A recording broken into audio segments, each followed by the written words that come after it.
This is Abnormal Entertainment. Phew. That was my Happy New Year's fireworks. I love this link. CNN used this screenshot from Fallout 4 to show how Russians hack things. I thought you'd enjoy that. Hello, welcome to HSC-Pod. You have your host here, Gio. Co-host Juanito. What's up? Co-host DVB. Hello. Co-host Evelyn. Hello, Kitty. I took a pause after my name because I take a pause after all your names, and I was like, wait, I was talking. Good job. I forgot how to do this.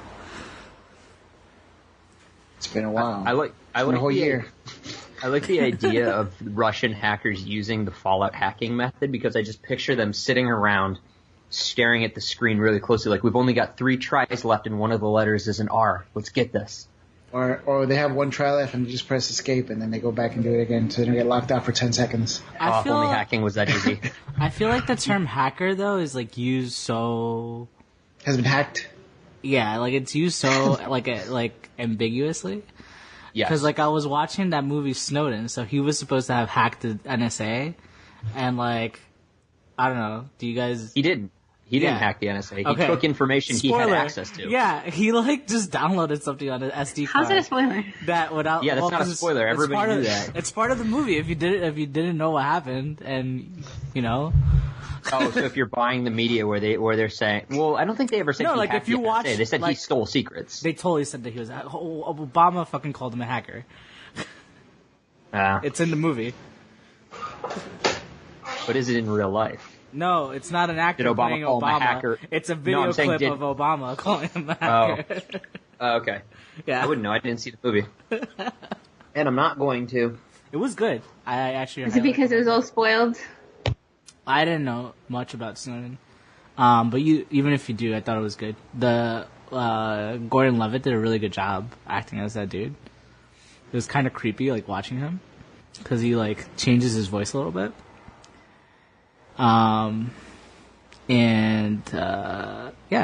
Good movie. I saw a bunch of movies actually since the last time we did a podcast.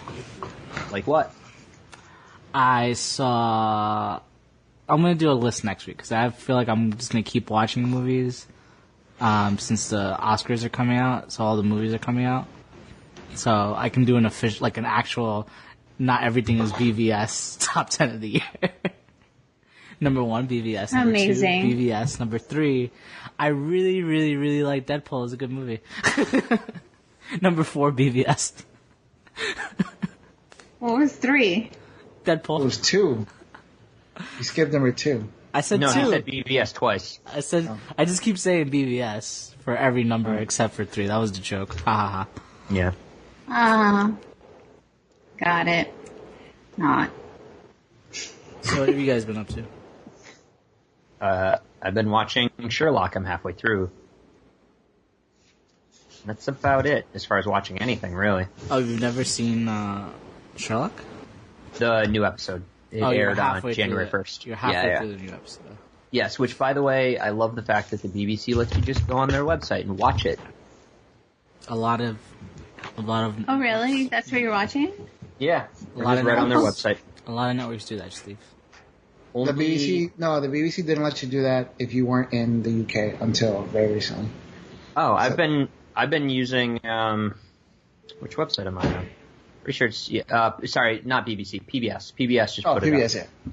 Sorry, which surprised me because PBS. I guess they're getting money for public broadcasting, but because they don't get as much money as other networks, I was going in it negatively assuming that it would require payment or logging in with your internet service provider or your cable provider, but didn't have to. It's pretty awesome. Yeah, I enjoyed it. I had to catch the second viewing of it on PBS last night as I went to watch Rogue One with the guys. Cool. I had fun. It was funny. I liked the robot K2. He's funny. Oh, Played by Alan Tudyk. What was that? Yeah. That was seamless. Seamless. Huh, I was right. About what? That it was seamless. Oh. That segue was. Do we want to talk about Rogue One then? Oh, did you watch it finally, Steve? I did, and actually I was wrong. I also saw Fantastic Beasts and Where to Find Them. I just forgot. Oh, was it good? I You guess saw that not. recently? I saw it a week and a half ago. No, it was good. okay. I'm harder on that whole universe than some people.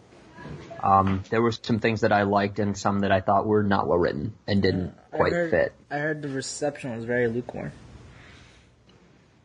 It's trying to fit everything together. Like, what everything? It uses characters that we know besides Newt Scamander, which I felt was kind of a shoehorning. Oh. And they're trying to lead it into the way that World War II happens in the Harry Potter universe, which is that Grindelwald is manipulating it. That's canon. And so they seem to be potentially leading it towards the route of us eventually seeing the battle between Albus Dumbledore and Gellert Grindelwald. They're supposedly recasting Dumbledore now, and I really don't think that's the way that it should go. I'd rather it just be its own story instead of. I don't really want to see that war. Got it. So it's like the original Star Wars prequels.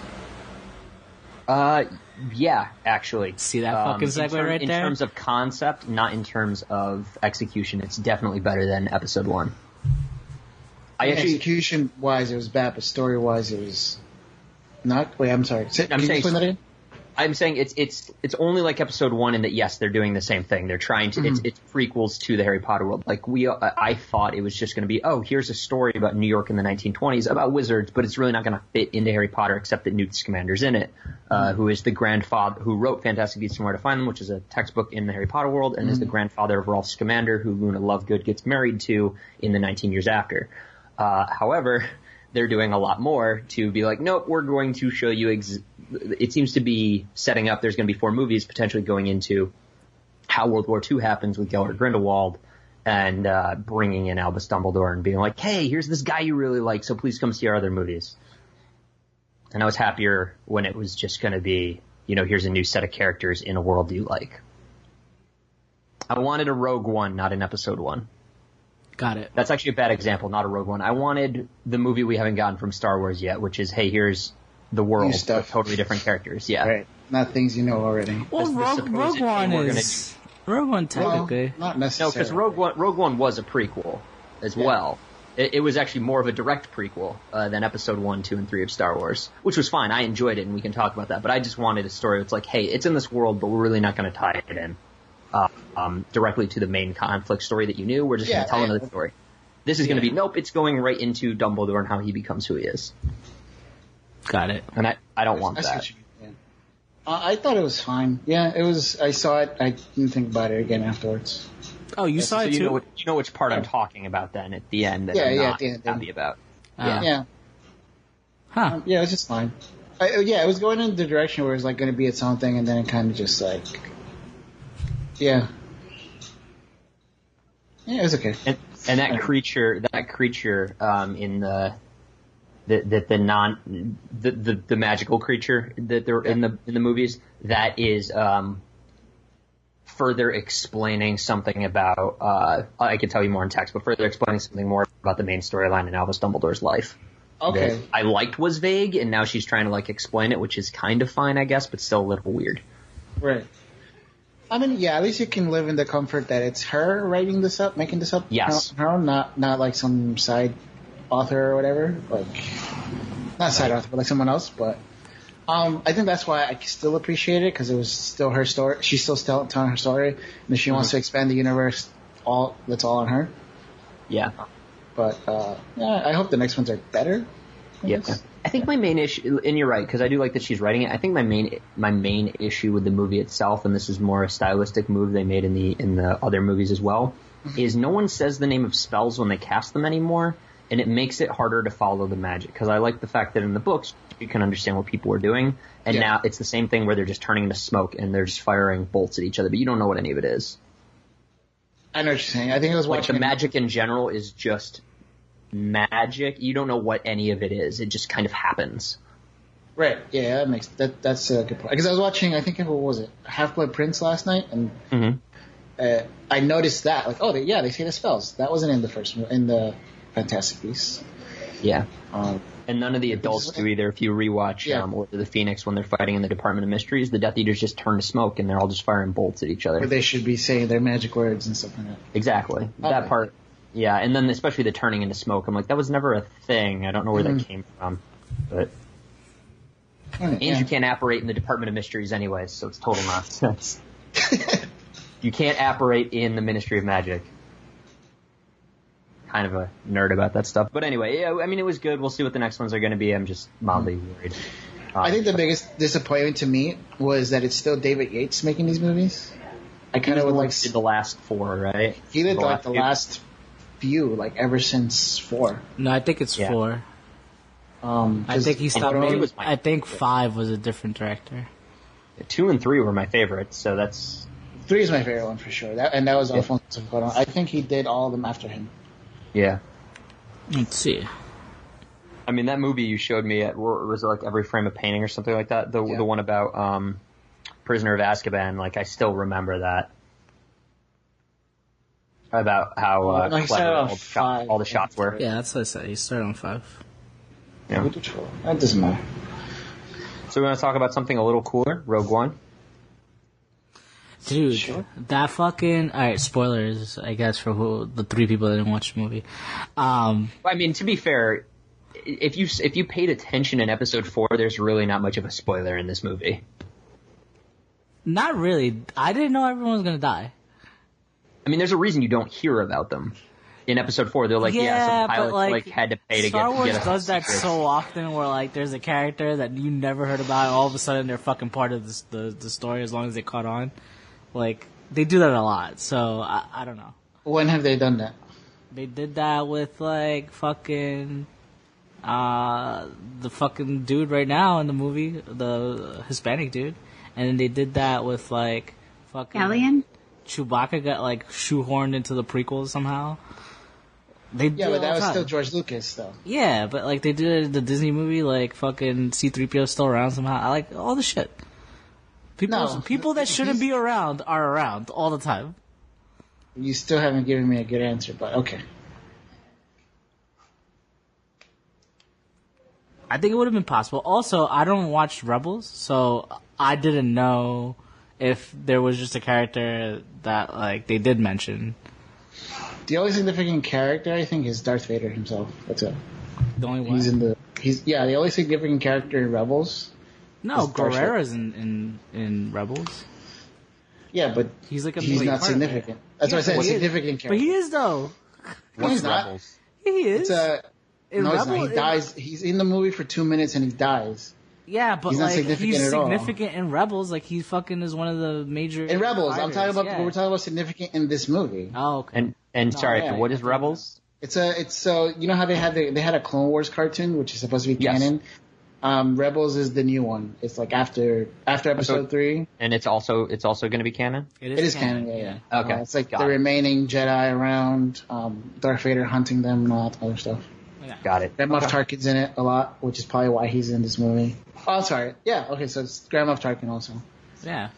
But he was significant from the first movie. Whatever. Yeah. Evelyn, you saw it as well. Yeah. She's eating, so she's not going to. We just want to go around quick. Like, yeah, you can. So I was just going to say, let's just go ramen. Before we go into it. Before we all start coloring each other's perceptions, just liked it, disliked it, or I guess liked it, disliked it in our typical 5-point rating system where you can use a 0.5 if you want to. I'm going to talk about it. I just want to see what people initially think before we all start talking about what was good, what was not good. I don't remember if I already did this. I don't remember either, but I really liked it. I think it's a solid 4 out of 5. It really works for me because it wouldn't work if it wasn't a Star Wars movie, honestly, I would say. But I was okay with that, if that makes sense. I realized it was just like, like the things I didn't really like were like some of the cameos that were in there. Like I really didn't like the R2-D2 3PO thing in there. Yeah, that was dumb. It was just weird. I didn't mind as far as the fake people, I didn't mind Grand Moff Tarkin a lot. I thought Leia being in it was kind of cheesy. That was okay. So, I had a feeling all the characters were going to die, but they didn't hit me that hard when they all died. I kind of thought that at least when the robot died, that one hit me hard. I didn't expect the defector to die. When the 2 Asian guys died, that sucked. But when the 2 main leads had died, I was like, that's how you're going to kill them off? They could have done better than that. But overall, I still quite liked it.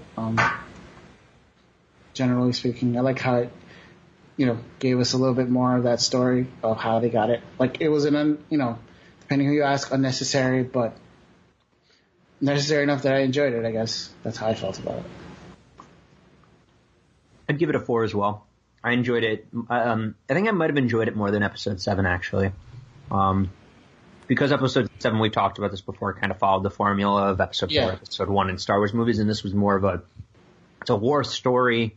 The characters don't all make it at the end. There's not necessarily going to be a happy ending. I enjoyed that.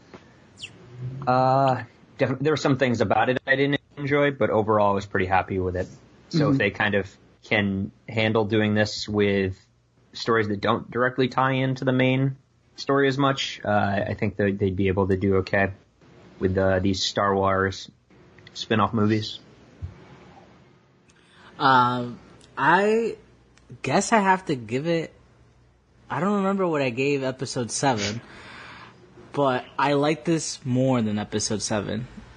But I also haven't seen it more than once, so I'm going to be weary of me saying that I like it more than Episode 7. Yeah. Because I know that the luster of Episode 7 definitely wore off the second time I saw it. Yep. But I'm more interested in watching it the second time than I was to see Episode 7 a second time. Like, I more so saw it because I was like, oh, there's some scenes in there that are really cool, and I want to go see that in the theater again. For 7 or? For 7. But this one, I want to see it again. Like, I feel like I missed out on some of the story because there was, a lot in there.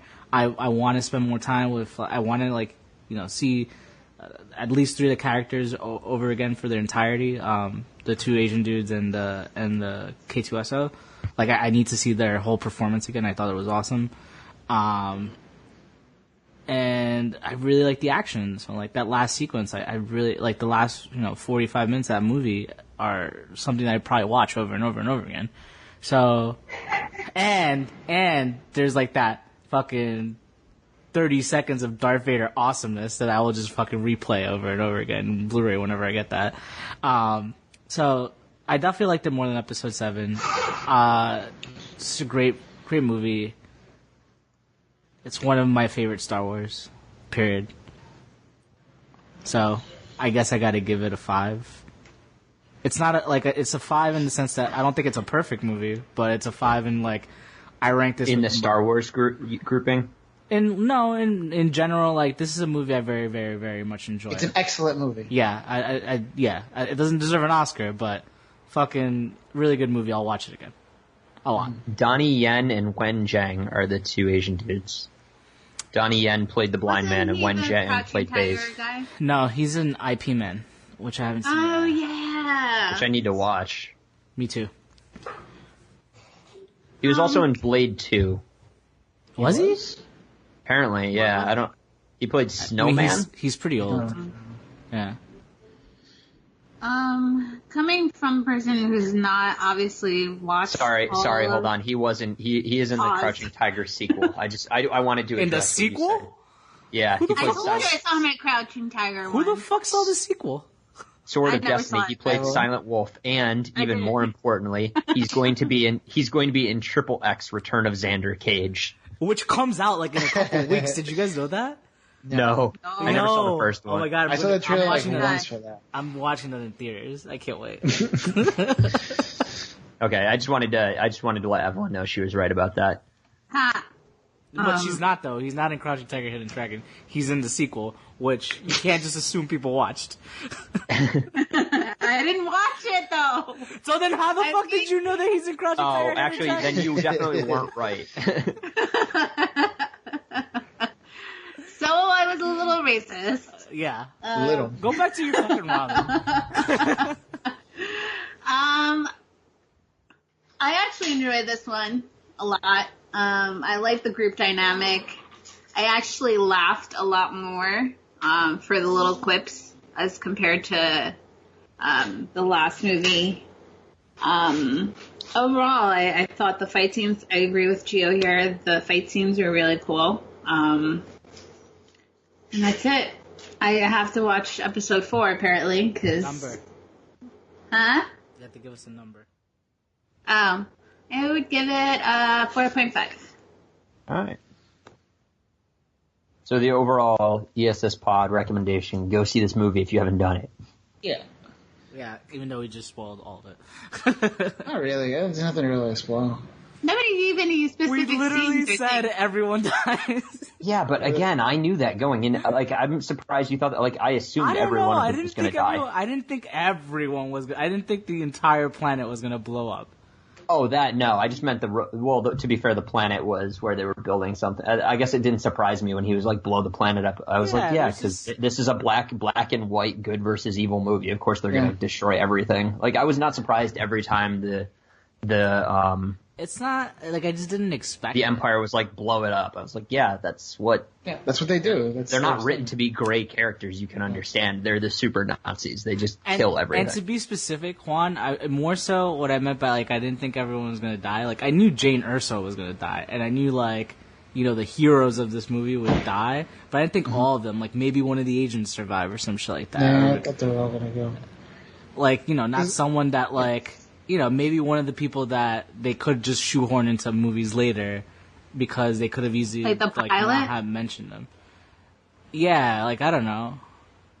Like, while watching the movie, I thought for, like, a solid part of it until I realized he was going to die. That I'm like, oh, is he the father of the new Latino pilot in episode 7? Because I'm like, oh, shit, they could just do that. Well, no, because I thought he was Arab. in the comic book, you know that his I don't read the parents are comics. rebel fighters that fought at the Battle of Yavin. Not the Battle of Endor. I don't read Come on. the comic books. That's what I'm saying. I don't read the comic books. I don't watch Star Wars Rebels. I don't know. If it's not in the movies, I don't know. And even if it's in the movies, I still don't know. You know how I pay attention to movies. That's why he needs to watch it multiple times. Yeah. That's why I love BVS so much. He's still trying to find what makes it so good, that's why. He keeps forgetting why. No, it's this baller ass fucking that Batman scene though. I just saw it again this weekend, dude. Oh, I love that movie. So good. But yeah.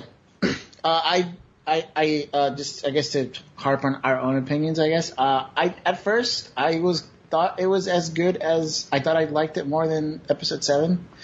But then actually over the Thanksgiving break I saw the original trilogy again. And I think they both sit at the same level.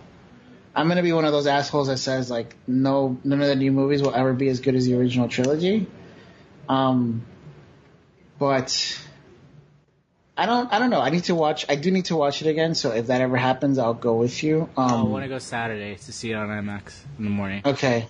And yeah, I think they both sit at the same level. I almost went today, but the only showing was at 9 a.m. for the morning, and I was like, do I want to pay $26 to see a movie again? Is it IMAX 3D or regular IMAX? It's only 3D. Oh. Apparently, though, with the new IMAX, like, the 3D does something. Like, you need the 3D. I don't know, man. They just do it so that The you can pay Uncanny for Valley is deeper. Yeah, I don't know. They just do it so that you pay for the thing. But, like, so the IMAX theater that we normally go to on Lincoln Square, they renovated it so it's 4K. Well, And the 3D glasses are, like, part of it somehow. So I don't think that they're doing, like, non-3D IMAX anymore there. alright, but yeah. Alright, I'll just, we can discuss off mic, I guess. I might want to go see it again. Yeah. Yeah, same over here. Just kind of, I'm more like, just to see if I think it's as good, the second time. And also to see what it looks like in IMAX. Yeah. I mean, I'm only going in IMAX to see it again. Cool. What else is going on, guys? I'm heading back to Europe in a week. Oh yeah? Where are you going? Finland to Helsinki for a few days, and Budapest. Didn't you go to Finland already? I'm going back. Oh. They're coming after you, Steve. Clearly. Helsinki and what? Wait, I missed what you said. Budapest in Hungary. Oh, you're going to Hungary. I've been learning about Hungary. I've been watching this super fucking... Guys, I'm trying to record a podcast here. Can you chill out? I don't know why I'm surprised that it's getting louder. Of course it's getting louder. They're getting closer. No, you're going to start hearing it on Juan's thing in a second. My windows are closed. Unless your windows were open, it was that loud. Oh, no, my windows are open because it's hot. What was I saying? You were learning about the Hungaries. Oh, yeah, I started watching on Netflix The Untold History of the United States. It's like super fucking subjective documentary, but I'm kind of into it. It's Oliver Stone, though.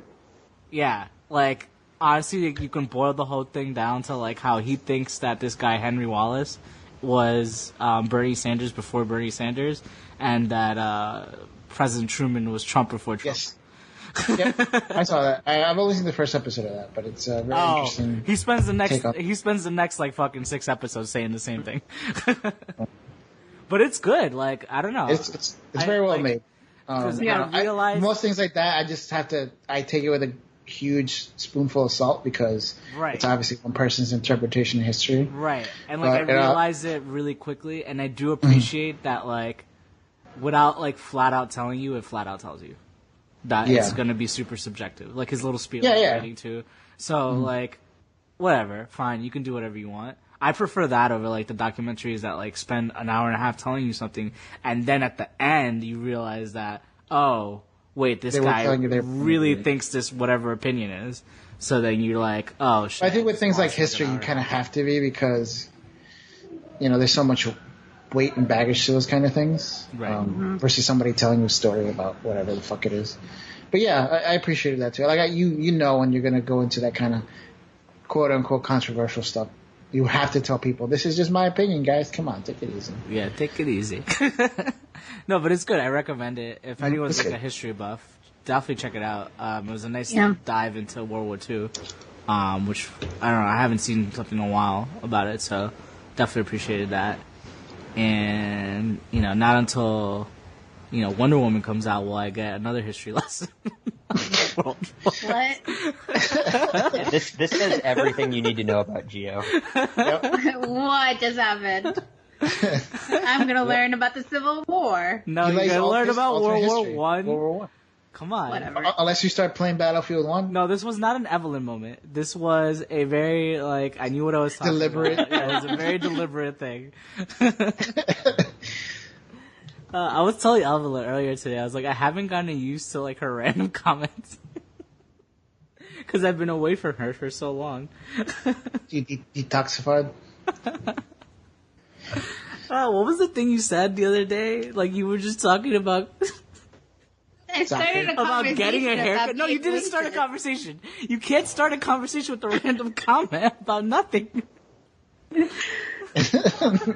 was my story. No, it wasn't a story. It was like the middle of a story. Like you started at the middle of a story.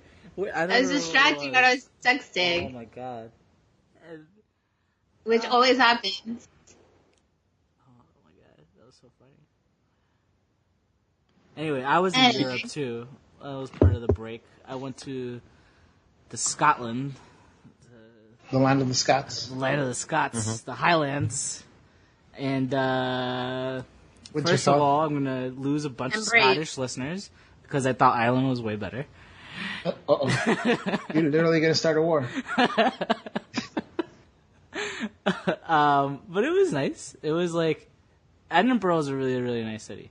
I don't think you ever have to go up north, in my opinion, unless you're like super into like Scottish history. It's cold up there. The food tastes terrible, and and say that about almost everything except for Japan. That the food tastes terrible? Yeah. No, I like the food in Ireland. No, but everything else on your other trips, you were like, "Oh, the food was terrible. I hated it." It was. I mean, Taiwan, the food was mediocre. I didn't say it was terrible. Because Taiwan, like, they really, really hyped up the food, so I expected more. I'm sure it was more than mediocre, but, like, to hype it up so much, you know, it has to live up to whatever it was. And it was, like, super greasy. I couldn't eat it. Anyways, Scotland, yeah, it was cold, and it was, like, it was the kind of cold that is actually kind of annoying. It's the kind of cold that, like, you feel inside of you, not, like, outside of you, you know what I mean? Like, like, it wasn't that cold outside. It was, like, 40, 50 degrees, but for whatever reason, my insides were just, like, about to turn into icicles. And, yeah. Pretty much sums it up. You can go on my Instagram, see all the photos. That's it. Did you try that? Did you try the haggis? Yeah, I did. Haggis is a lot It's like... good. It's a lot like this thing that we eat in the Dominican Republic called morcilla. Yeah, it gets a bad rap, but I enjoyed it. Because it's the whole, you have the 3 intestines and it's wrapped in the sheep stomach lining, but if you don't have the lining, which most people don't eat, it's good. It's just like meat. Oh, no, my haggis was like a appetizer where they made little balls of it and they fried it. Exactly. So the way people think of it and what makes it disgusting is you get the whole thing like wrapped in stomach lining, which is a way to preserve it. Uh-huh. But then also you could eat it. So I had it the same way you did, which is not in the lining, and it's good. Yeah, I couldn't eat that much of it. Like, I've seen the pictures of, like, people eating, like, the big stomach full of, like, the haggis stuff. That's a little too much to eat. Like, I could eat half of that, maybe. But it's, like, the iron taste is too overwhelming for you to eat, like, a full meal of that. Maybe, like, after the 8th time I ate haggis, I could eat the full haggis. But, yeah, no, it was that. I was hoping for really good breakfast sausage, because that was, like, one of my favorite things in Ireland. But the Scottish breakfast sausage was okay. And then I much preferred Irish breakfast tea than Scottish breakfast tea. I felt like it was the opposite. Like, Irish breakfast tea is like black tea that's not that strong. Scottish breakfast tea is like super strong black tea that was like super bitter. And I was like, it was the only time I've ever put like sugar in my black tea. Because I was like, something needs to shake this taste. When I used to drink tea, I used to drink Irish breakfast tea. That was like the perfect middle between that and so good. English breakfast tea. Yeah. I guess maybe Scottish is closer to English. But I don't know. I felt like it was the strongest one ever. And then I expected everyone to look like Amy Pond, which was false. So I am Googling who that is. Oh, you don't watch Doctor Who? I have not seen. The last one I saw was Tennant. Do the guys look like David Tennant? No, the guys are very, like, masculine looking. Like, everyone looks like a fucking... So, like Gerard Butler? Yeah, like, everyone looks like a fucking, like, action hero. That or, like, they're really skinny. But... so Obi-Wan Kenobi Scottish, too. Yeah, like, people look like either Ewan McGregor or, like... Or the other guy that you just said, Gerard Butler. Gerard Butler, yeah. And some guys look like that dude from Finland in Game of Thrones. I forget his name, but like the guy, one of the. I'm ready to go, guys. You like that? I thought you didn't like Broadway. Wait, that guy who played. Oh! I was like, I thought you didn't like hair. Yeah, they have to be really hairy over there because it's really cold. So. Yeah, anything to insulate. Yeah, everyone's really hairy, Evelyn. Versus in Finland, they're really not. Oh, really? Yeah. That's surprising. How do they keep warm? The people I saw weren't. They were like the, what do you mean how they keep warm? They wear coats and stuff. But I meant like chest hair and stuff. Before like coats existed.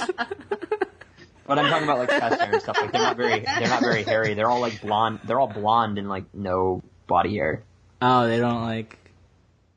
Okay, I see. I mean, I'm sure some of them do, but not the few I saw when I was in the sauna with a bunch of naked dudes. I was not in the sauna with naked dudes, but you could tell that everyone had their full beard and like, you know, let their hair grow a little bit. That was the look up there. And maybe it's just the winter look, but that was the look. But yeah, no, Scotland was. I mean, it wasn't bad. It was a good time. I enjoyed it. Like I said, Edinburgh's a really pretty city. It's one of the few old cities that like I've been to that doesn't look decrepit. Like it everything looks like they just fucking built the building the day before, and everything's like these big blocks and shit, like big stone, whatever facades. Stones. Which like I was like, how do they afford to do that? But then I went to other cities in Scotland, and I was like, oh, it's like when you play Risk, and you put all your guys in the one place, and then you don't really pay attention to the other places. Yeah. Yeah. Or the other places support the main place. Yeah. I enjoyed the architecture in Scotland, and I'm usually not a fan of European architecture in general. Yeah, So it was nice. I would agree with that. Yeah. And, I also didn't really go to any, like, bad neighborhoods in Edinburgh. But I don't think there were, like, a ton of bad neighborhoods in Edinburgh, because we drove around. I didn't see anything, like, that looked bad. I didn't when we were there either. Yeah, so it was nice. Castle's cool. Arthur's Seat is nice. The hills it's pretty from up above, and that's where Harry Potter was written. And there's actually a sign up when you get to a certain part of Mile Street, which is the long road that runs through all of it. That actually talks about how it talks about how it's the inspiration for Diagon Alley. Oh, no wonder it looked like that. Yeah, exactly. I was walking based off of around and I Scotland. was like, fucking, this place looks so much like Harry Potter. That's what I thought too. I didn't know she wrote it there. I didn't realize she was from Scotland. Yeah, I didn't know either. And I kept wondering why all these Asian people had Harry Potter scarves, and I thought it was just like a thing that I missed. Nope, that's why. There's a small cafe called the Elephant House where she sat and wrote book one, looking at the castle. So I probably walked right past it. You did. You probably did, because I did, and I didn't realize what it was. I got us a little lost on Mile Street, and of course you did. but so we chose to duck in there to get food, just randomly into that place. And then as we're ordering, we're seeing the stuff, and then we're like, oh holy shit! I accidentally completely randomly took us into the place where Harry Potter was written. That's crazy. Which was amazing as a fan. So yeah, no. And you go in the bathroom, and there's messages written to J.K. Rowling all over the bathrooms, which is really cool, but only half makes sense because she's never going to go in the men's room. So I don't know why there's all those messages. Oh, huh. Well, I wonder if the girls one will be. The girls one too. Like she'll see that, but.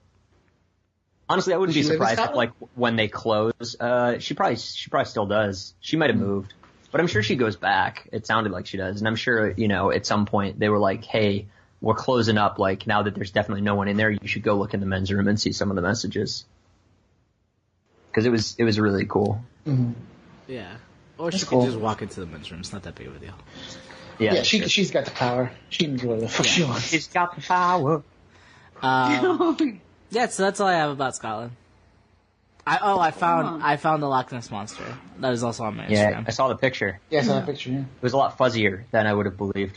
A lot smaller too, but perspective really throws things off. Yeah. When you look at a photo. If you think about it, all those pictures of it way out in the water, it actually wasn't as far out in the water as you thought. No, I went and swam next to it because it was so fuzzy, and I was like, I gotta hug it. Yeah. One last update about Scotland. Sorry. No, go ahead. Really, really enjoyed my purchase of my DSLR. I don't know. I personally can tell from the last few pictures that I posted, but my camera game instantly got stepped up, and there's so much that thing could do, and I am very excited about going and taking pictures in places. So that's going to be one of my resolutions for 2017. To do that at least twice a month.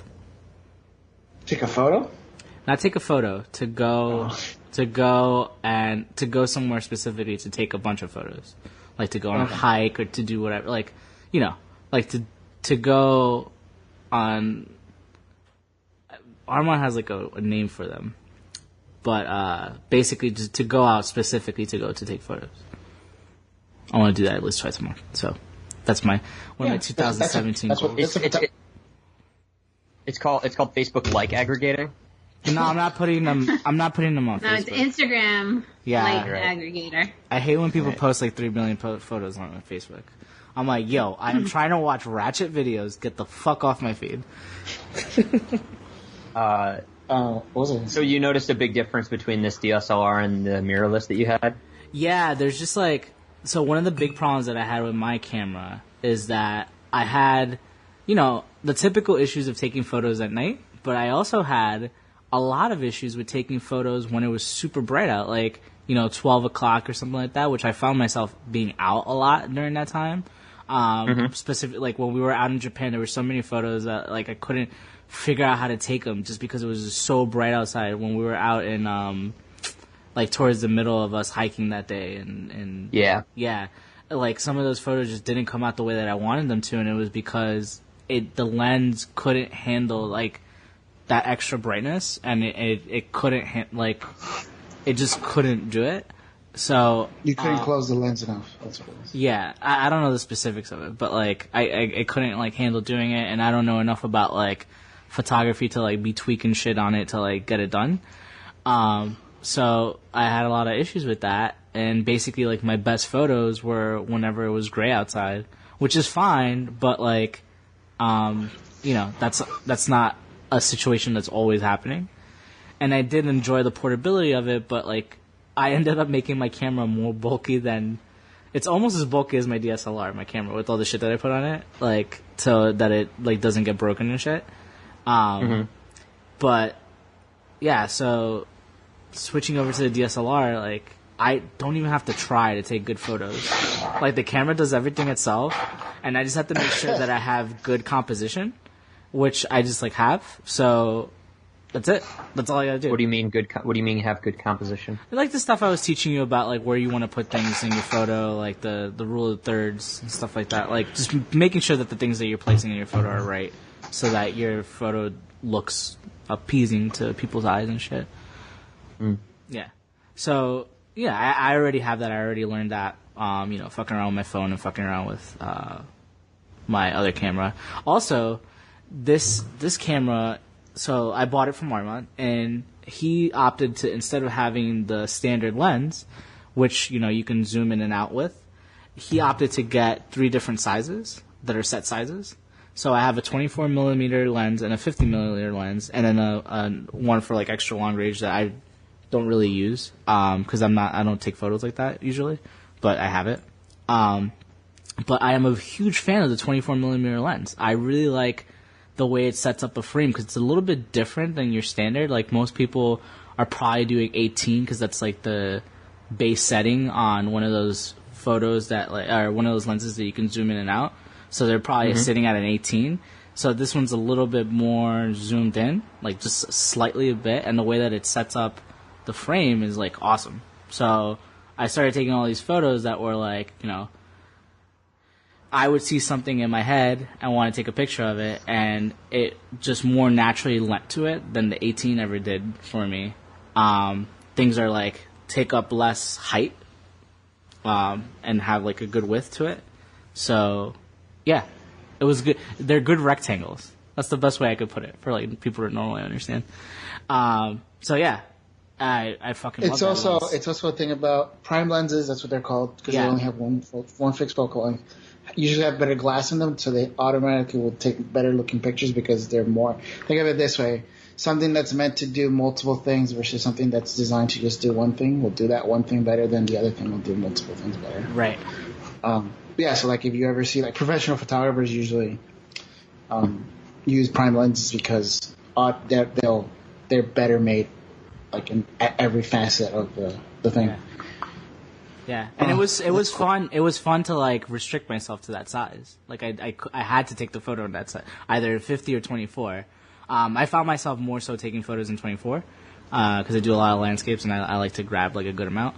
But yeah, it was fun to like restrict myself to that size and have that great photo, have the extra pixels and shit that you get with it. Like just everything that you get with the DSLR was great. So I look forward to doing more with it. And like, it's funny because, so for me to edit the photos on my phone, it actually takes away from the photos. So my photos, I think, look better of sitting on my camera or when I directly upload them to the computer than what I've uploaded to Instagram. And I think they look really good in Instagram. So I'm like, holy shit, like I'm going to be able to make some nice wallpapers and shit for my computer now. Cool. Oh. So one thing I just wanted to point out, because I know we talked about it on the podcast before. I'm assuming no one saw the Assassin's Creed movie. No, I didn't get to see it. I spent my vacation at home. Here's a few statistics or numbers. It has made worldwide $86 million, 50% domestic, 50% foreign. Production budget alone was $125 million. And On Rotten Tomatoes, it has a 16% on the tomato meter, but 60% of the audience liked it. You know how I know that Rotten Tomatoes is full of shit? Yeah. So right now, besides Because you still think of it the old way, that it doesn't work? Besides Not BBS, that it's got a 16% rating, but 16% of the critics who watched it liked it?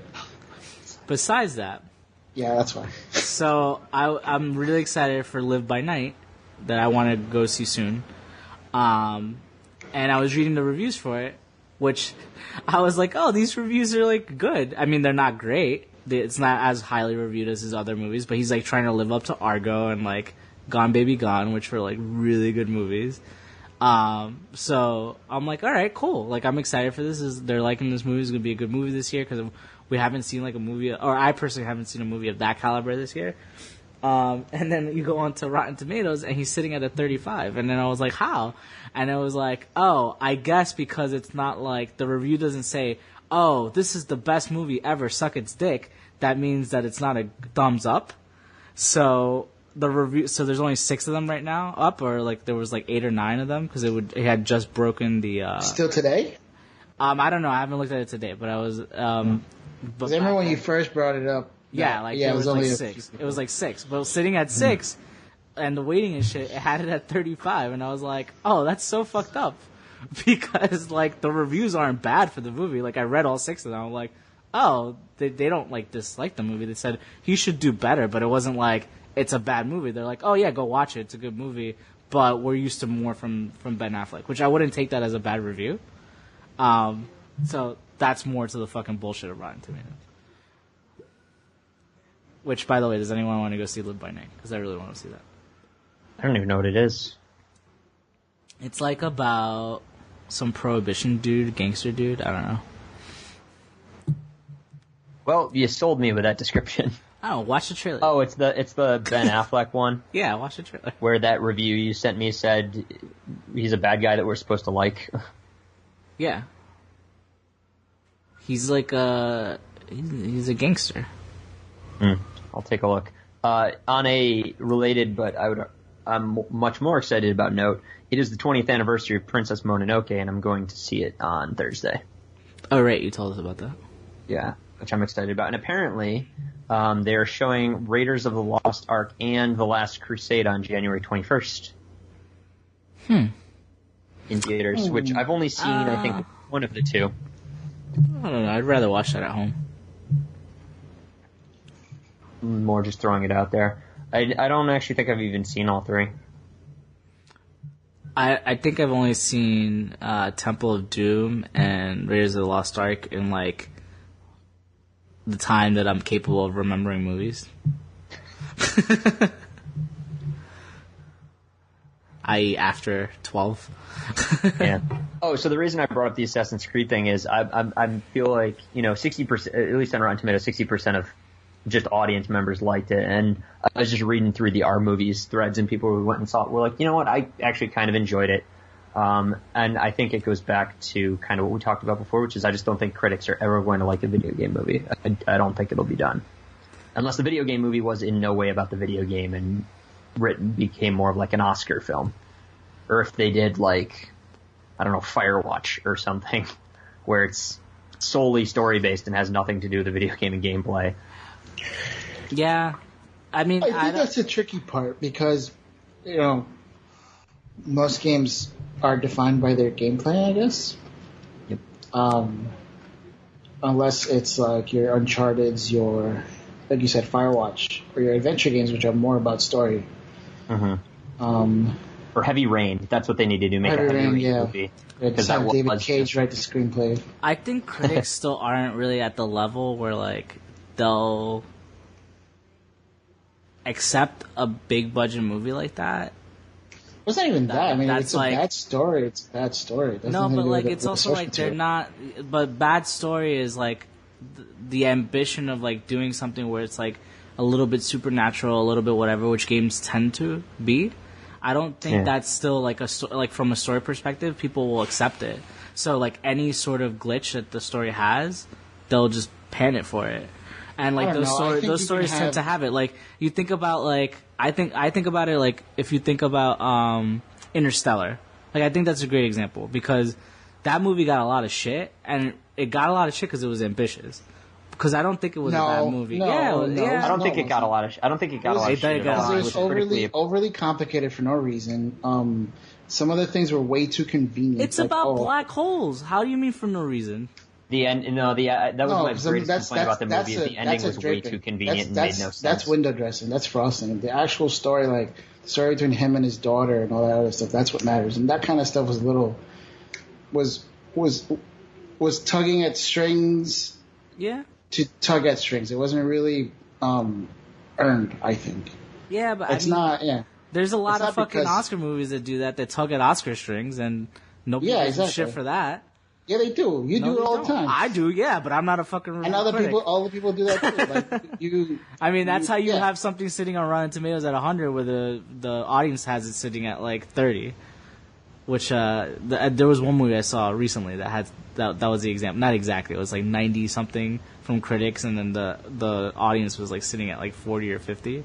And I was like, that's how you get that shit, because it's like, I mean, sure, movies like La La Land are nice, but you have to then take into frame like the blockbusters are fucking fun. Like, I want to go see the next. Yeah, Fast and Furious exactly. movie. So Yeah. I mean, that's my New Year's resolution is that I know that the blockbusters will be mindless things, and I won't ever expect them to be the Oscar movie, Right. unless it's being done by a Chris Nolan or a Tarantino or whoever the nom du jour is of that time. I'm not gonna expect fucking Wonder Woman or Justice League to be Oscar-winning movies other than anything visual, but.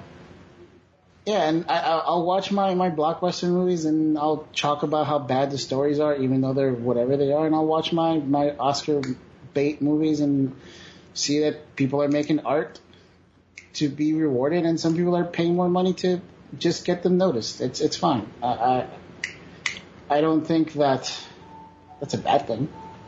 Right. No, I mean, I guess like the reason I'm so vocal about like the bad reviews that like the bigger movies get, and like I've said this a few times, like I spend all summer watching all the blockbusters. I really enjoy going to the movie theaters and seeing something like Ghostbusters. I had a great time watching Ghostbusters. Had a great time watching Teenage Mutant Ninja Turtles 2. I'm never gonna watch that movie again, but I had a great time when I went to go see it. Yeah, that's fine. And it's fine. Like I don't like it is a movie about fucking turtles. Like I don't know what you were expecting when you went to go see that. Other than I don't like, know, but then you can go the other way. Say fucking Aristotle wrote about turtles, and those stories make sense, and they're way more well crafted than what we see on the screen. but it's fine. Because, But I'll go watch those movies. as I Like say, and then I'll go. I'm watch not those- expecting. those I'm not Oscar expecting movies, too. fucking like movie of the year that kids in 40 years are going to study in film classes. I'm expecting a decent, coherent story, and if it doesn't do that, or if it's boring, or if it's focusing on the wrong things, people will complain about it. Yeah, I mean the boring I get. That's Like just if what it is. something's long for no fucking reason, that shit pisses me off to no end. Like I over the break I resaw Lethal Weapon, which rewatching that movie. I think if it, and I don't know if it did when it came out, but I think if it came out today, the fucking critics would have just roasted that They might movie. have. A lot of movies yeah. that are cult classics today, or that are Yeah. they get roasted by critics, but they stand the test of time. That's the actual test. You'll see. Yeah, because what happens is that if you in watch 30 them years people and say Batman v Superman is one of the greatest comic book movies of all time, that's what'll last, and then people will be like, oh, but critics hated it. But and then those movies exist today, and I know there's a very important Fight Club is one of them. A lot of people critics hated Fight Club when it first came out. But really? It's a beloved movie today, and Yeah. David Fincher is one of the most respected directors out there today. Like I mean, that's what art has to stand the test of time. Basically, is my Yeah. final say on it. And what I want, like, more so from blockbusters, and I'm starting to get like pissed off with them about, is that like I want them to be more ambitious and stop trying to remake whatever they're trying to remake. I'm not gonna say because you know what I think it is. But like try to do something a little bit different. If you fuck it up, whatever. But I much more appreciate it. Like that's what makes those movies memorable. Is like they try to do something crazy. Like they understand that. They're not going to have the best dialogue, but they do something crazy within the movie that ends up sticking with you and they become a cult classic. Like, Fight Club is a great example. It's a way different way of telling a story. Like, that's why you remember that movie. That's why that movie's part of our lives. So do shit like that. Like, I know it's not going to happen every time, but, like, spend the time to, like, fucking have that done. Don't try to remake the wheel. And I guess, like, the best way we can, as audience members, back that up is that we go see them. And we go give them a chance whenever they try to do it. But, yeah, you never know until you watch the movie, so. Yeah, that's exactly it. Yeah. And I don't go watching these movies hoping they're terrible. I know they're a product, as cynical as that sounds, but I'm paying for something. I want it to be good, you know. And if I don't pay, you know, you can make that argument against critics who don't pay for things, you know. But well, if I watch a movie, I've always said it. If I watch a movie without having paid for it and I really enjoyed it, I find a way to get money over to the people that made it. Mm-hmm. Yeah. And I always make sure that I do that. So, I don't know. That's my way of justifying things. I mean, you can go watch a ton of movies. You have the Movie Pass. Yeah, they get money for it. So. Yeah, exactly. And I don't know. I'm still contemplating getting the Movie Pass, but I just feel like I don't have the time to go to the theater as often because it's so out of the way. Yeah. But I would enjoy just going to the movie at least once a week. Like, if I was ever so slightly closer to the theater, that would be something I'd probably do. Like, if I had one by me at work or something like that, but it's just not within reach. But anyway, shout outs to, like, some different movies that I saw recently that are probably going to make my list. Morris from America was great. You guys should go watch that or download it, whatever you want to do. The Hollers was really good. Really enjoyed that one. And then Snowden I really enjoyed. I was talking about that earlier. And and there was that Japanese movie, After the Storm. Oh, you know which movie? What Japanese movie? After the Storm. Sorry, I said that really too quickly. And is that about Fukushima? No, it's like one of those slice of life movies. You should watch it. It was great. It was about this kid and his father. Oh. That's really all it's about. I finally got a chance to see Hell or High Water, which was fucking phenomenal. Really liked that one. That's another one that I think that came out probably like around when BVS came out or something like that. Like, I think it came out right before the summer. And I remember people talking about it, but I never got a chance to see it in theaters. And it's totally not what I thought it was about. Like, I thought it was like a Western or something like that. I thought there were trains involved for some reason. And that's not what it's about at all. Okay. You don't need to know. I mean, it's about like some robberies in Texas, in modern day Texas, not in the West. But I forget this guy's name. The guy that plays Kirk, Captain Kirk in the Star Trek movies. He puts in. Yeah, Chris Pine puts in a fucking awesome performance, and so does Ben Foster. Ben Foster, Chris Pine, they play the two brothers. Oh man, they killed it, both of them. And Jeff Bridges too, fucking put in a great performance. It's pretty much just them three, the whole movie. But like, oh my god, really good movie. Go check that out. That's all I got on movies. Plenty. So many films. I didn't see that. Well, I guess we can talk about what we did over the break. I didn't see that many movies. I finally saw No Country for Old Men. Oh yeah, what'd you think? Finally, it was good, and I don't know why. I just think it was one of those performance movies, like where everyone is like on their A game, like you wouldn't believe. That one's one of my, like, in recent memory, like, highly like Oscar talked about movies that was actually, in my opinion, like really good. The ending like just came out of nowhere for me, but I loved how, like, my sister actually told me to watch it, which is weird because she never told me to watch anything, but she says it's a little slow, but you'll like it. And I'm like, no, I like slow movies. I can enjoy them. And just like, yeah, it was good. I don't know if there's anything you can spoil really, but fucking, I think everyone that was on that screen was on point. Fucking Tommy Lee Jones was awesome. Javier Bardem, amazing. Even fucking Woody Harrelson, who was in it for not that long, was really good. As for, of course, Josh Brolin was the shit. Is someone next to a fan? No. I hear like my fans are off. I hear it too. Whatever it is. It might be Juan.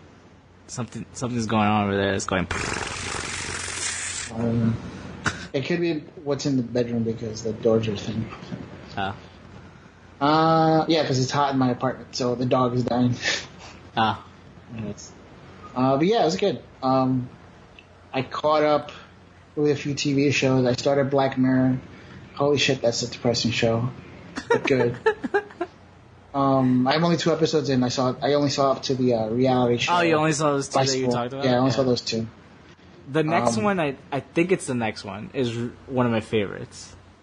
Okay, I haven't seen. I don't even know what it's about. It's about contact lenses. Okay. Oh yeah. Okay. Oh, So those are so good. that's the title card or whatever preview you see on Netflix. But what I did manage to power through was The Magicians, which came out not long ago. I think a week ago, barely. Oh. I mean, on Netflix. It was out last season. Last season, yeah. That was really good. Our buddy Jamie has been raving about those books since I met him. And he told us there was a TV show being made about it. But then I was like looking through Netflix to watch them. I was like, oh, here it is. I just popped it on and I was sucked in right from the beginning. Very good story. Interesting choice for sci-fi to make. Because it seems like something that would belong on a different channel, but it's good. I highly recommend it. So it doesn't seem like cheesy? It's not cheesy. It's like a grown-up mishmash, and you can correct me if I'm wrong, Steve, of like Harry Potter, Narnia, fucking things with magic.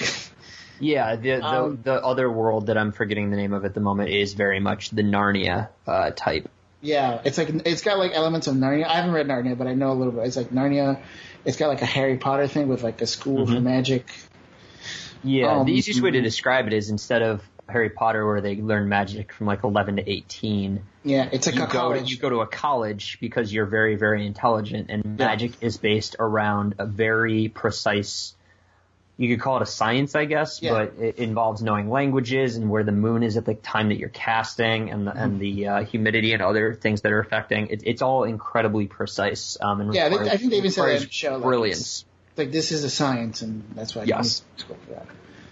And then most of the books are really, they go to college. They go to this college and then they graduate, and most of it's about them once they're out of school. Okay. But they're taking a different approach in the show, obviously, because year one is just their first year in that college. Yeah. I just got the books, the first book from the library. Yeah, it's going to be different. Yeah, I think it's already different because I think in the show they're much older. In the show it's like they're going to graduate school. They don't quite word it that way, but basically they all went to like private high schools. At least that was the impression I got out of it. In the show is that they're still sticking with that in the books, but yeah, they went to like private schools. And it sounds tough. The biggest thing is just that his friend from home doesn't show up so early in the books. Mm-hmm. Yeah, she's like doing her own thing. Yeah. But for the sake of the show, they're like, we can't make you care about a character you haven't seen in a season, so we're going to keep her involved. I think you would like it, Gio. I mean, watch the first 2 episodes. And if you're not into it by then, you probably won't, but I think it's worth watching. It's only 13 episodes, 48 minutes each. Yeah, I'll watch it. I feel like I'm in between like a bunch of series. So it's in there, because Netflix just did like a big push. Yeah, they pushed a whole bunch of, even their own stuff too. Like I saw the new Gabriel Iglesias special, which is really funny. Well, most of it was, he spent like the first half hour talking about how famous he is, and I thought, okay, guy, I get it, we know. Oh, and I powered through fucking that Jack Bauer show. And then there's like a new Jack Bauer show coming out. Like 24 Legacy or whatever? No. Well, the one where he's Designated Survivor. Yeah.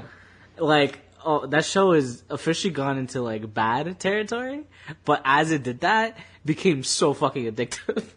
Yeah, it's like it's to the point where you kind of just like, what the fuck is going on? I need to know where. It got like just really bad, and it's like I don't know why. Because they had a really simple premise, and then they kind of decided to do the best analogy I can think of right now is the Metal Gear Solid. Yes. Of levels of conspiracy. Yes. So I need to see how it resolves because I'm already this invested. Yeah, I think I'm only gonna watch this season because they're definitely gonna end it in a cliffhanger, and I'm definitely gonna get pissed off. But I just need to see where it goes, and then it does end in a cliffhanger. It's an ABC show. What would you expect? I'm like, Steve. No, I was shaking my head yes, and I was like, I forgot why. I'm like, ABC should do that. Yeah. And then Lethal Weapon. That's all I did. Lethal Weapon's another show that's like fucking great. You guys need to get on that train. It is so good. Nah, show. I'm cutting I've things been out. watching it though. Too many shows not being up to date. recommended by too many people. Lethal Weapon is high up there, man.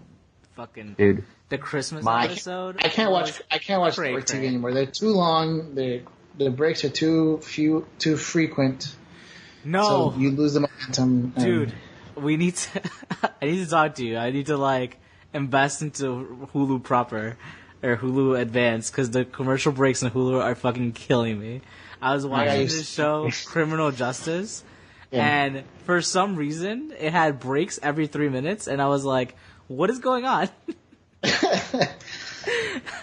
And I got really pissed off. I'm like, I'm just gonna wire him like a bulk payment for like the next. I can't. Okay. Yeah, it's really bad. The It's commercials really are bad. really bad. It's really bad.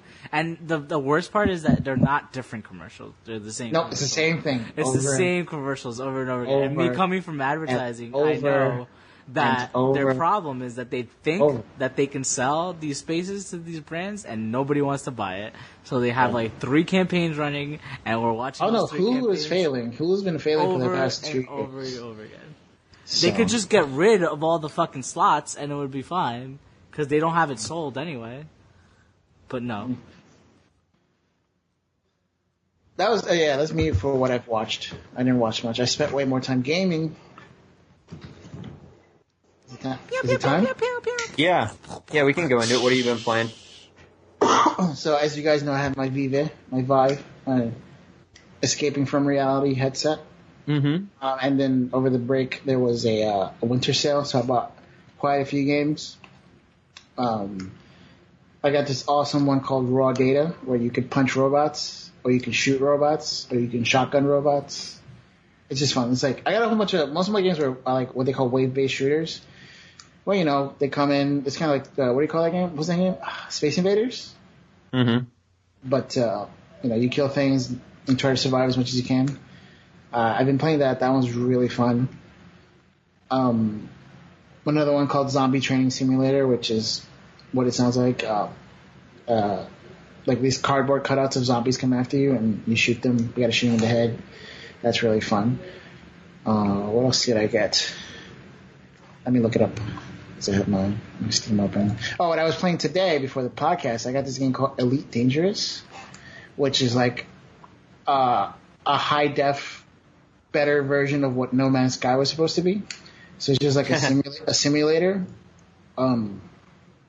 You have ships, you have like weapon systems, you have like it's supposed to be super fucking complicated, which a lot of people are saying. But once you figure out how it works, it's really fun.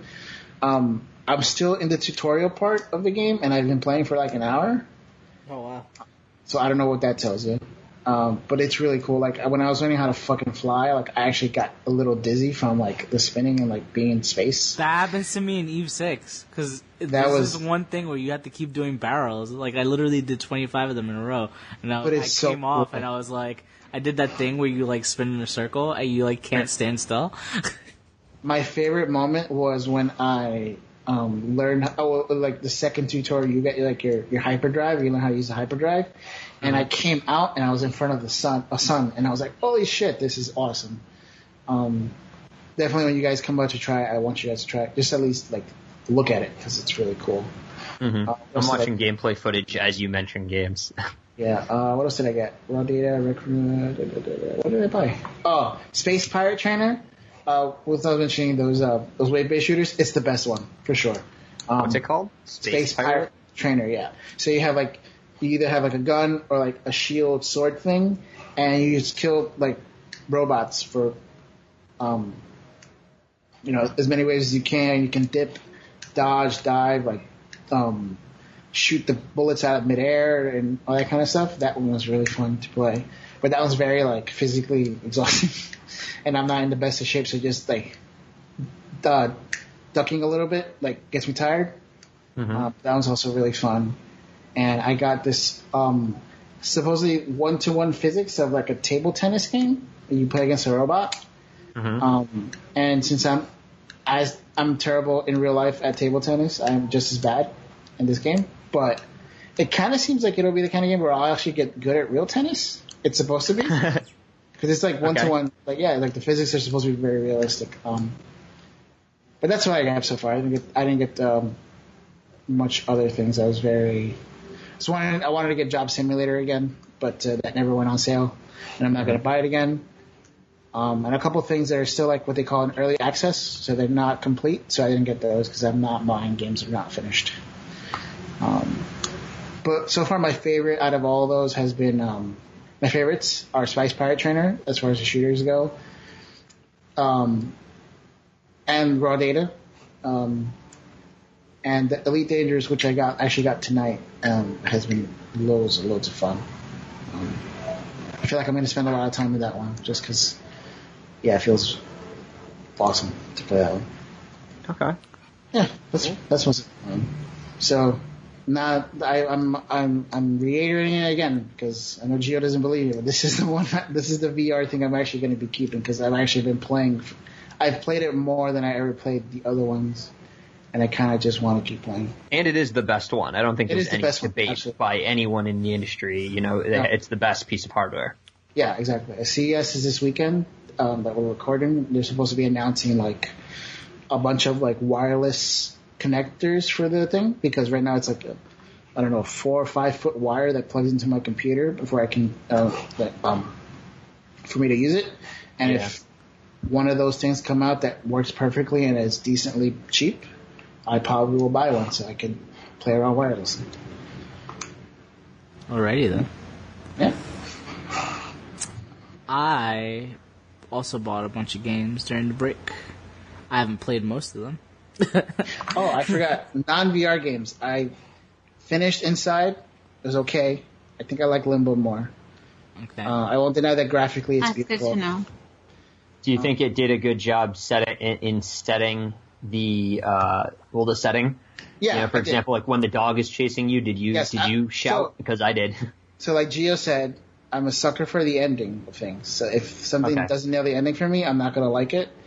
I was with it until that moment. And I think you know what that moment is. Yeah, and that's where most people got lost. Like, what was that? Those puzzles were cool, but story wasn't like why. I mean, I know why. I get why. And I listen to a lot of Game of the Year podcasts about what they interpreted as. But it still didn't sit well for me. And I was really into the game up until that point. That's that. I don't regret buying it. It was fun.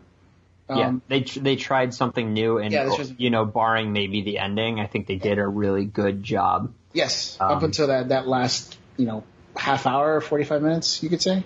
Yeah. I finished Titanfall 2. Again, great story up until the really cheesy ending. I just didn't like the ending because it was cheesy, not because it was bad. I was such a sucker for it. There's a mission in that game. When you play it, Steve, or if you play it, Evelyn, called Effect and Cause. Probably one of the greatest levels of any game in the last 5-10 years, maybe.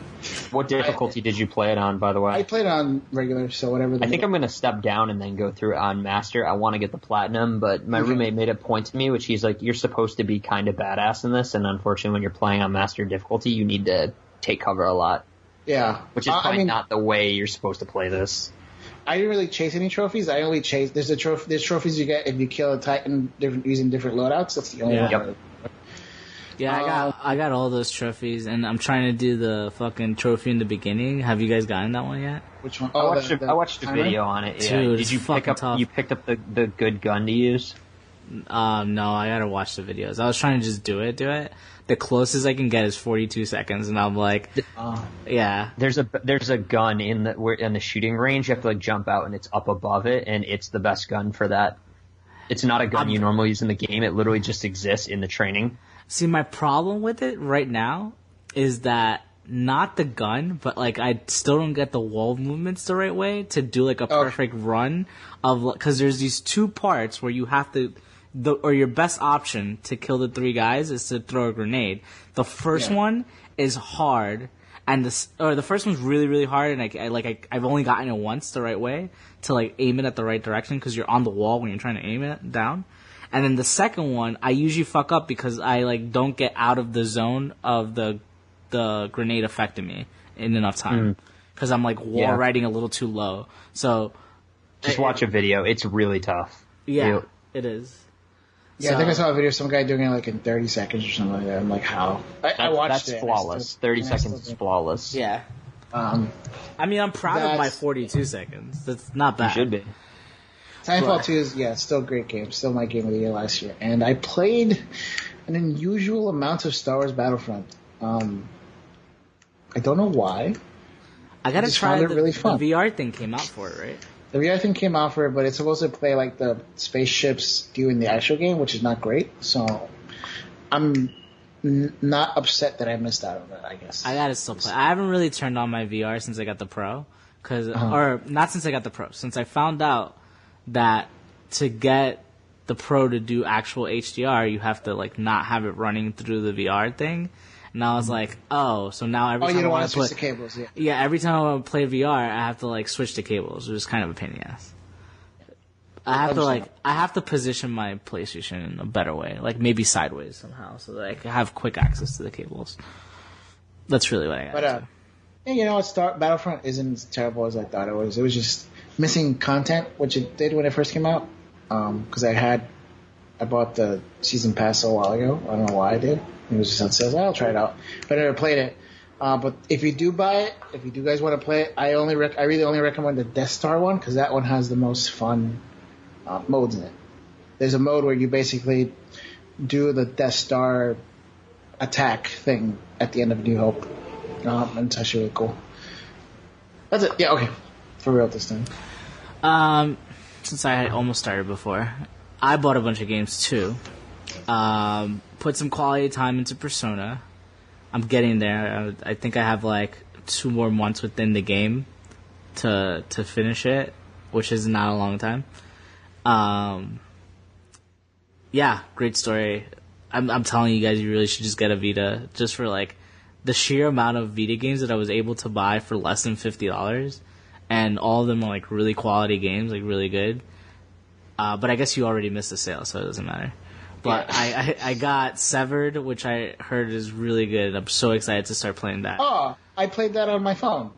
It's a great game. Yeah. I got it for like $2. It was amazing. Yeah. Totally worth it. I got it. I got Severed, Guacamelee, and whatever their first game is for $4. Okay. All 3 of them.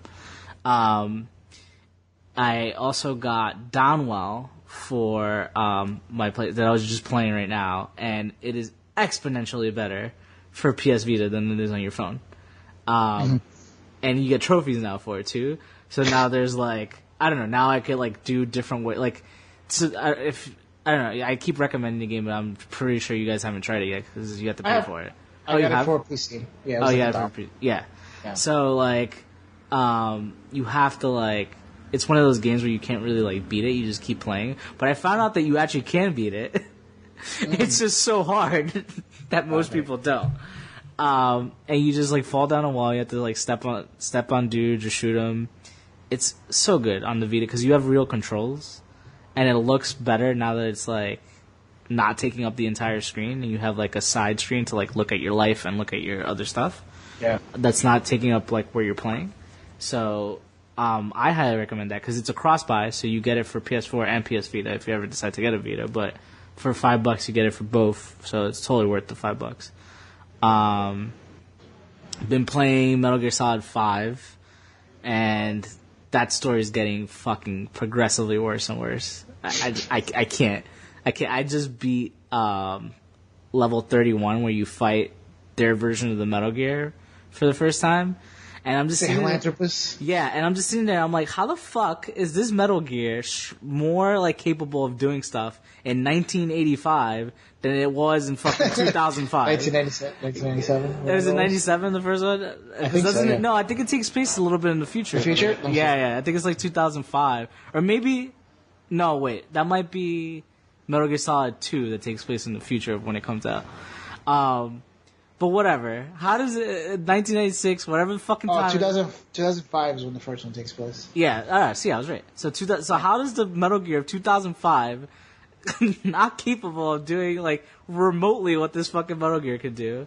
And then the story for, like, Skullman and what he wanted to do, or Skullface, whatever the fuck he's doing. He has a virus that he's gonna kill people for the language that they speak. What the fuck? Like, that's a very Metal Gear Solid thing, but the way that they, like, shoehorned it in there, I was just like, oh, come on. And, like, they could have did so much with that. I don't know. I was just really pissed off at the game. And then, like, I don't understand his angle. I guess they clean it up towards the end because he was all like, hey, I was your shadow when you were your shadow, and this is the shadow of shadows, and then I'm just going to die here completely unepically, and you're not even going to fight me. Bye. I can't fucking with For that people who thought that didn't make sense, that's exactly how the game feels. And yeah, so after mission 30... I actually don't blame Kojima for that because... I don't think it's his fault either because the way that the game's playing, it's like, it looks like it started as a really good game and a really good concept and things were like fucking dandy and he was doing his thing. And then either someone told him to make more missions or somebody told him to like complete this faster than he had to complete it. And then we got what we got. Because that's really what it feels like. If I start playing Kojima's game and I'm progressively playing someone else's game. Yeah, that sounds about right, actually. Yeah. So, yeah, it's terrible. And then also, you just, like, the luster of the gameplay, you just lose it. Like, you know, there's only so much you can do with, like, the Metal Gear formula of, like, trying to sneak around and shit. And the game's so easy, too. Like, I'm just getting S's left and right, and I'm not, like, trying. I don't know. I'm really disappointed with like the level of how hard this game is, and it is cool like the thing that you said where you know they get savvy to the ways that you can you get around them, but you can just become a better shot and get around. Like even when they're wearing full armor, you can just shoot them in the eyes and it's not that hard to do, or you can just like shoot them in the arms and wait a little bit and it's not that hard. So it's like whatever. I felt like I had to overcome more when the controls were just really bad and I was playing against the controls. So, yeah, I'm pretty disappointed with Metal Gear Solid 5. I don't know if I'm going to finish it. I guess I'm going to finish it. I'm just going to I'm going to try to do like a mission a day or something like that for the next like month or two because I really just want to take it off my hard drive. Yeah, I don't know. So, that's what I've been playing. Pretty much those three things. Reminds me, I'm going to destroy Uncharted 4 from my hard drive. Steve, Evelyn? I've only played Nier Automata, and I think that was something that I mentioned last time. Oh, that demo is out, right? Yeah, great. I think, Juan, you're going to like get great gameplay, different angles for the actual gameplay. Overall, it was fun. But yeah, it definitely felt like a button masher. Okay. But yeah, I really enjoyed it. I'm actually going to get the actual game. When is that out? Soon, right? I think it's soon. I want to say March, but I am probably wrong. Oh, it's coming out for PC? Oh, yeah. But yeah, I enjoyed the gameplay. Oh, it just says 2017. Doesn't say it did. I have nothing else. I picked up some games over the holidays. I forgot to finish Titanfall. I did get my platinum in Destiny finally. Oh, March 7th. Sorry. And then I picked up a few games, and the one I'm working on right now is Final Fantasy VII, which I've had for a while. And I started playing Overcooked with my roommate, and that game is a lot of fun. We got through to the fourth world, or the fourth groupings of places, mostly on 2 stars, and then we started going back and going for the 3 stars. So we finished the first 2 areas. How many are there? 6? I'm on 5 right now, but I think it's 6. Yeah. I want to try and go through and like actually 3 star because it's fun just doing it, but trying to like get a pattern down for each area to get the 3 stars is the fun and the dumb ways you end up yelling at each other. Yeah. And you're not even making complicated things. There's only like, at least right now, the only things we're making are soups, burgers, and pizza. But and I guess you might fish have fry, another but it's fun, just the different settings they give you to do it in. Yep, it's really fun and addicting. You just remind me of other games I bought. I bought way too many games this past couple Me weeks. too. But I also got a VR game, which I do want to play with you guys. It's like a 2-player one. It's called the Diner Duo. Ooh. So whoever has the headset on is a chef behind a grill, and you basically make burgers or fish sandwiches. And if you're playing with someone else, they'll they'll be on the computer, and they'll be the waiter. So they'll have to tell you the order, like order number 2, which is like a double burger, and then I'll have to cook it, and then you have to get it to the guy in time. The faster you get it to them, the more points you get. So that would be cool. I also play this game called Super Hot. I don't know if you guys ever heard about it. Yeah, I gotta play that. It's so good. Yeah. Oh my god. It's gist of it is it's like a shooter, like a kind of like a puzzle shooter, but so you'll get attacked by enemies, but they'll only move when you move. So like they'll shoot you, you can dodge bullets again, you can throw things at them. You can punch them. Like it's like a badass simulator. Like time stops, and you have to figure out how to kill these guys in the most epic way possible. I'll let you guys. It's not a VR. It is a VR game, but it's only out for the Oculus, unfortunately. So I'm not gonna buy it anytime soon. You can also just play it non-VR. Yeah, there's a non-VR one. That's the one I have, and then there's a Super Hot VR, which also plays differently. I got that. I got, which Gio would be happy about. I got Shovel Knight. Yes. Finally, Welcome to fucking Shovel Knight. I'm thinking about getting that for Vita. It's good. It seems like a good Vita game. I know it's a good game to have. Like I miss having it portable. Oh, because you don't need to carry a 3DS anymore. Yeah, I don't carry it. And I got this game called Ori and the Blind Forest, which visually is a very stunning game, and it's one of those. It's another platformer / Metroidvania game. When I bought those last 2 games, I realized, holy shit, I have way too many games to play. So we didn't really talk about it, but one of my New Year's resolutions is that I'm gonna restrict myself to buying 1 game a month. And I'm gonna try to finish all the games I bought this last year because I've got very little time on most of them. Well, that's not fair though, because the reason I bought so many games was because they were all on sale. Like a huge. No, I know. But I'm saying I keep buying games. Like I have 384 games in Steam, and I guarantee you that I have not played all of those. That's I just looked at my anime list, plan to watch shows. I've got 86. Yes. Okay, no, I have 355. I have 355 games. So I need to play a lot of games. I'm gonna there's a couple of must games that I need to play this year, like your Horizons, Mass Effect, Neo, and Persona. Yeah. But I think that's about everything I want to play anyway, so this will be the year for me to catch up on a lot of things that I missed this last year, and a lot of things too. I also want to read more. I bought a few books, and I need to get on that. One of them, which is actually the Sorcerer's Stone. My New Year's resolution is to read nothing. You barely read emails. How is that surprising?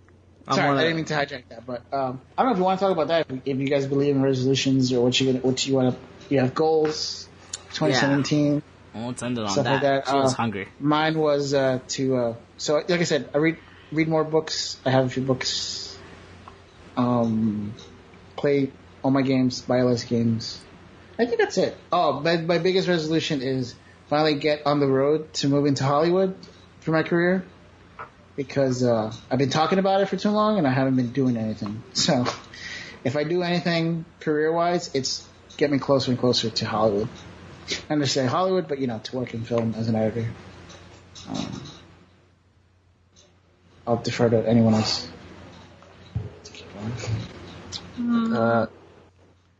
Go see. I don't know. I've definitely got a backlog of games I'd like to play, but I need to, I guess, pass this exam so I can get a promotion at work and then get a new job. I'm kind of at the point now where I need to get the exam and get promoted, because if I don't get a new job by June, I'm in a kind of a bad spot at work. So that's my goal. What do you mean? If you could embellish in any sort of way? in order to get promoted to manager, you have to have a certification. Promotion happens in June. So if I don't, and I haven't made any progress towards that, it's going to be kind of obvious that I'm looking outward. Okay.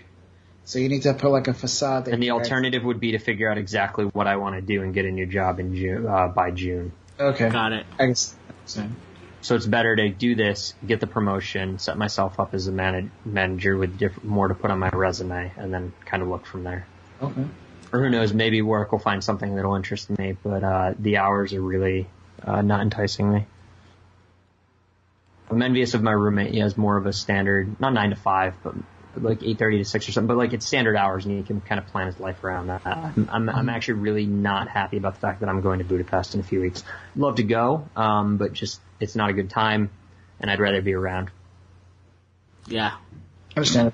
That's fair. I really hated traveling for work. I only did it for like a year. I don't know how you continue to do it. It's not the fun people think it is unless it's around a weekend and you take the weekend to hang out a bit. Yeah, even then though, I hated it. Yeah. Well, I mean, it's different when you want to travel to do something or anything versus people are making you do it. Yeah, well, and as an example, like I'm going to be in Budapest. I got to be there Tuesday through Thursday. I'll be there Monday as well, because I got to be in Finland the day before. So like the weekend before, I guess I'll go to Budapest and maybe explore for one day and get some work done the other. Because the Tuesday through Thursday, I'm going to be in meetings all day, trying to deal with all the stuff going on back in the States. And then team dinners take time, and you basically just have time to go to your hotel and sleep. So the only time you're doing anything besides driving through the city you're in is eating dinner, which is not really the way to experience a culture. And it seemed like every time you had to eat dinner with your team too, right? Yes. Yeah. I will be the only, well, no, I guess when I'm there will be 2 other people in Budapest. In Finland, I'll be by myself. And the hotel, and I actually don't know where I'm going to be staying. I think I'm going to be staying kind of less in Helsinki this time, so I'll probably just be like chilling in my hotel room. Yeah. It's not fun. Yeah, the jet lag, the planes, the jet lag. At least I'll be there over a week this time, so I can assimilate a bit. When I was there the last time, it was 3 days, which is just enough time to finally get over the jet lag as you're leaving on your flight back. And it's nighttime all the time there right now, right? Because when I was in Scotland, it's dark. It was daytime between 9:30 to 10, and then it would go down at like 3:30 or 4. Yep. More like 3:30. Yeah. Yeah, that's how it was when I was there. It's and it's pretty far north. Yeah. Yeah, Scotland. Being in Inverness is the highest north I've ever been. Yeah, same for me with Helsinki. Budapest is further south, so maybe it won't be as cold and there will be more sunlight, but still it's winter. It's not when you want to be over in Europe. Right. Yeah. All right, Steve. That's it. For Steve. That's it. All right.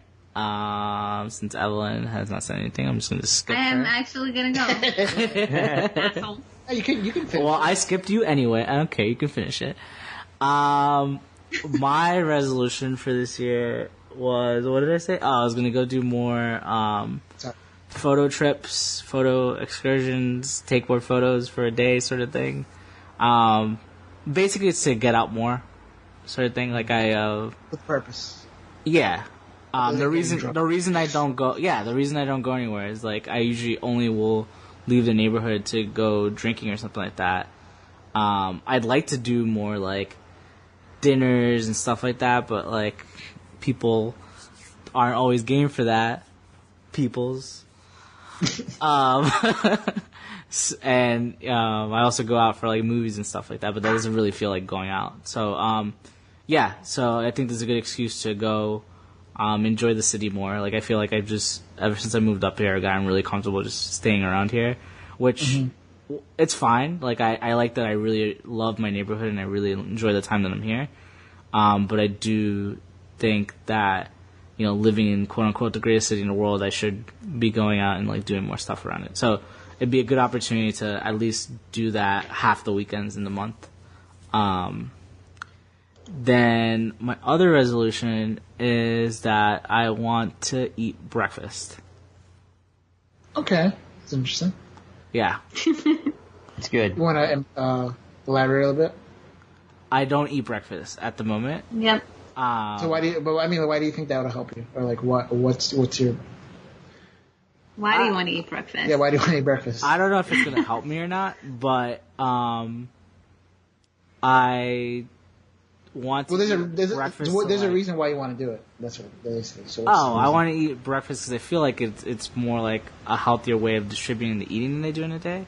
Okay. Because I want to do like that sort of thing where you just eat small meals all the time instead of eating big meals.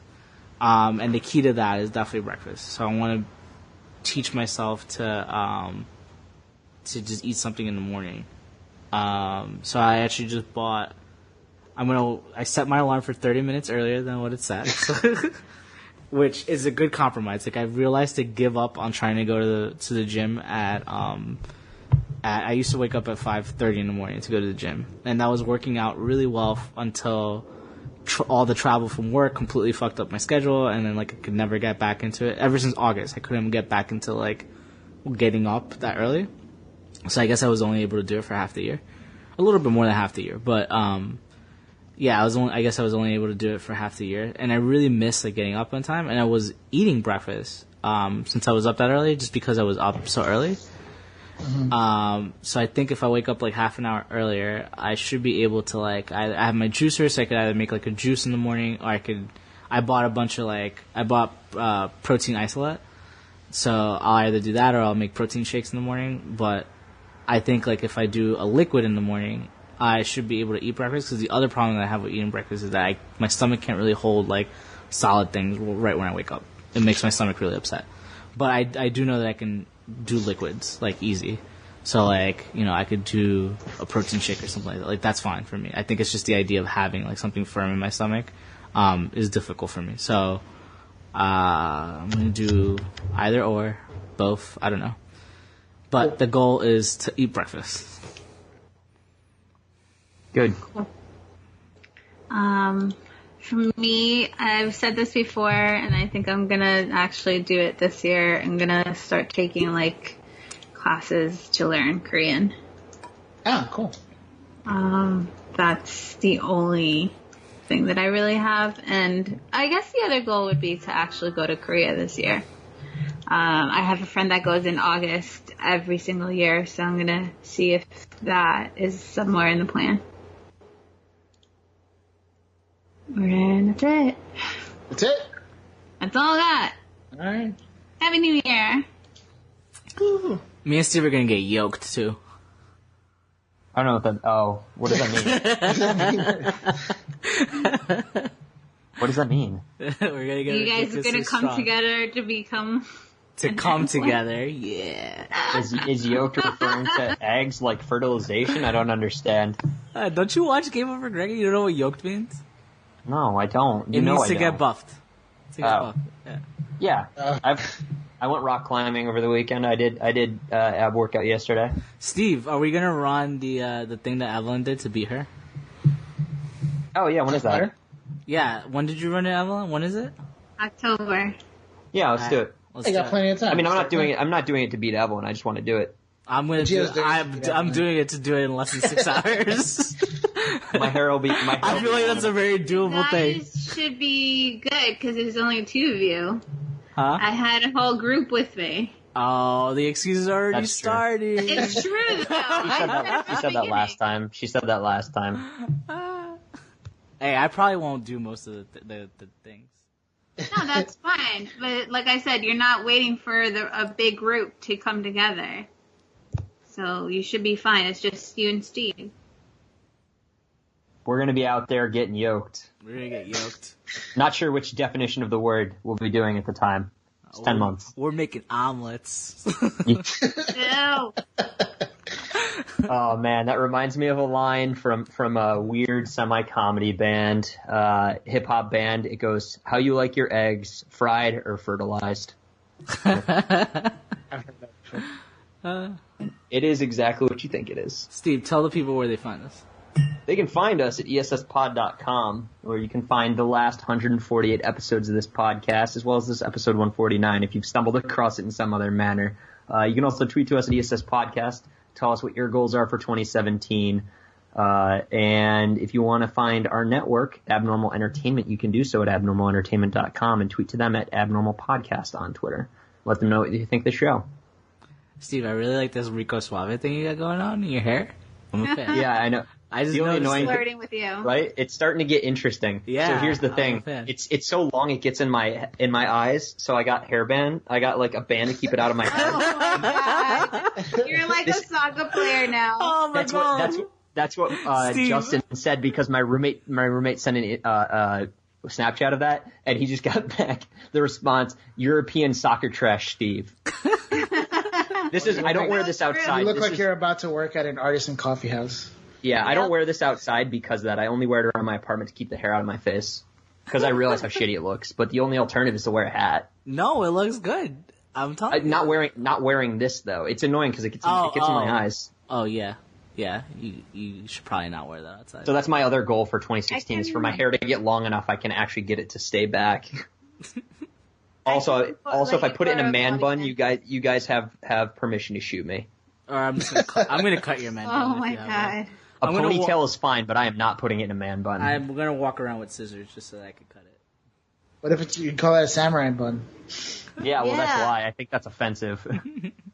If it's a samurai bun, you have to shave your head and only have the knot. There you go. Do it. Oh yeah, that'll look great. You'll just be like every other weeaboo. Yeah, 2017 is the year I become a full weeaboo.